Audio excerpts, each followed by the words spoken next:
ராஜ் அவர்கள் எனது அழைப்பை ஏற்று தொண்டர்களோடு பேசுவதற்கு வந்ததற்கு மிக்க மகிழ்ச்சி. இங்கே வந்து என்ன சொன்னாங்கன்னா, நான் ஹிந்தி பிரச்சார சபாவின் நிகழ்ச்சிக்கு வந்தாலும் நான் வெளியுறவுத்துறை அமைச்சராக இருக்கிறேன். தமிழகம் உட்பட அந்தந்த பிராந்திய மொழிகளுக்கு, மாநில மொழிகளுக்கு மிகுந்த முக்கியத்துவத்தை கொடுக்க வேண்டும்.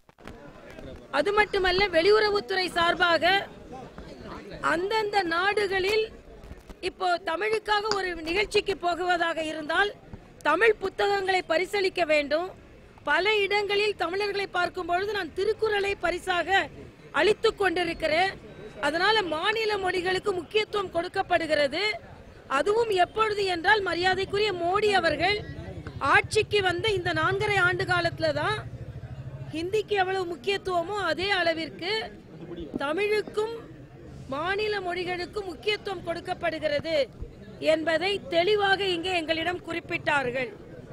அதனால் மறுபடியும் ஏதோ பிஜேபி ஹிந்தியை திணிக்க பார்க்கிறது என்று சொல்வதன் அந்த வாதத்தை தெளிவாக மறுத்திருக்கிறார் வெளியுறவுத்துறை அமைச்சர்.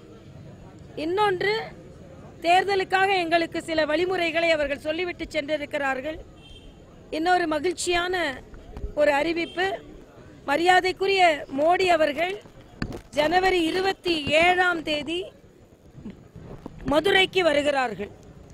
அதிகாரப்பூர்வமாக இன்று காலை தான் எங்களுக்கு தகவல் வந்திருக்கிறது. அதனால் பாரதிய ஜனதா கட்சியின் சார்பில் பல லட்சம் தொண்டர்கள் சேர்ந்து ஒரு மிகப்பெரிய மாநாடை நடத்துவதற்கு ஏற்பாடு செய்ய இருக்கிறோம்.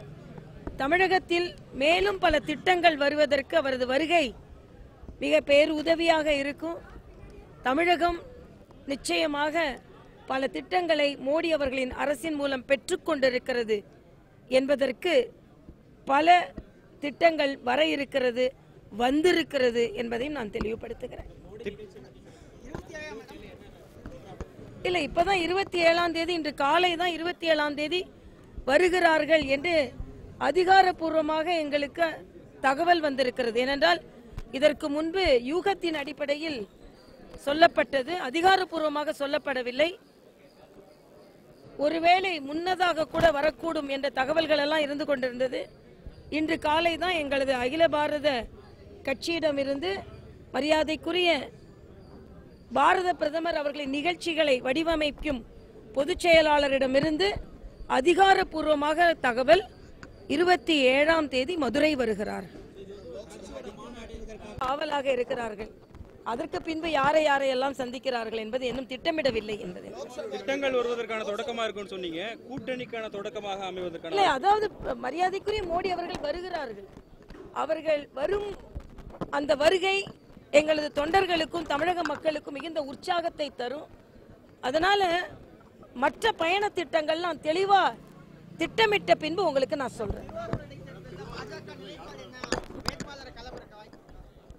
எங்களது முழு கவனமும் இப்பொழுது மரியாதைக்குரிய மோடி அவர்களின் வருகை, பாராளுமன்றத்திற்கு எங்களை தயார் செய்வது, இதில் தான் கவனம் இருக்கிறது. ஆனால் அதிகாரப்பூர்வமான அறிவிப்பு நாளைய தினம் எங்களது உயர்மட்ட குழு கூட்டம் இருக்கிறது.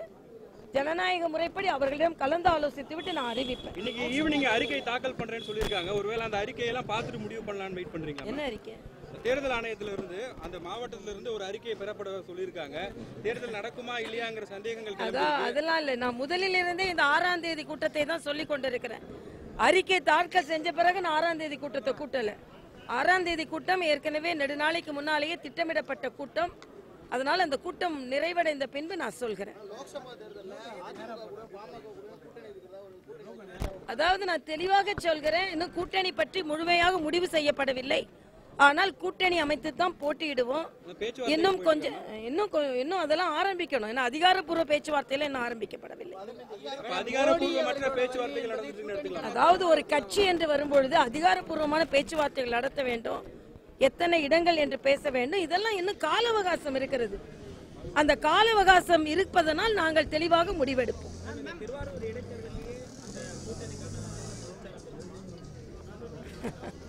அதாவது திருவாரூர் இடைத்தேர்தலை பற்றி நாளை சொல்கிறேன். அதற்கு பின்பு மக்களவை தேர்தலில் நடக்கின்ற கூட்டணியை பற்றி பின்பு சொல்கிறோம்.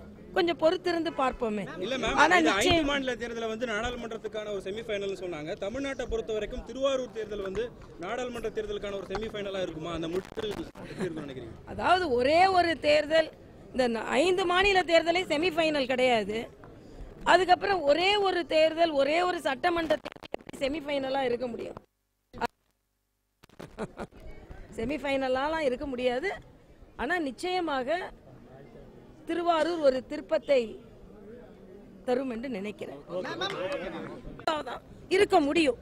ஏனென்றால் நெடுநாளையாக அவர்களின் சட்டமன்ற உறுப்பினர், இந்த முறை மரியாதைக்குரிய கலைஞர் அவர்களின் தொகுதி. ஆனா திமுகவிற்கே இந்த தேர்தலை சந்திப்பதில் ஒரு தயக்கம் இருக்கிறது என்பதுதான் ஸ்டாலின் அவர்களின் பேச்சும் காண்பிக்கிறது. அவர்களின் கூட்டணி கட்சியை சார்ந்தவர்களே அங்கே தேர்தல் வேண்டாம்னு சொல்றாங்க, இங்கே நாங்க திமுகவோட கூட்டணி இருக்கிறோம் என்று சொல்கிறார்கள். ஸ்டாலினின் கருத்து தொடர்ந்து அவர்கள் இந்த தேர்தலை சந்திப்பதில் அவர்களுக்கு இருக்கும் தயக்கத்தை காண்பிக்கிறது. அவர்கள்தான் பலமான தொகுதி, அவர்களின் சொந்த தொகுதியாக இருந்தாலும் வருங்காலத்தில் எப்படி இருக்குமோ என்ற பயம் அவர் மனதில் எழுகிறது என்பதை அவரது வார்த்தைகள் காண்பிக்கிறது என்பது எனது கருத்து.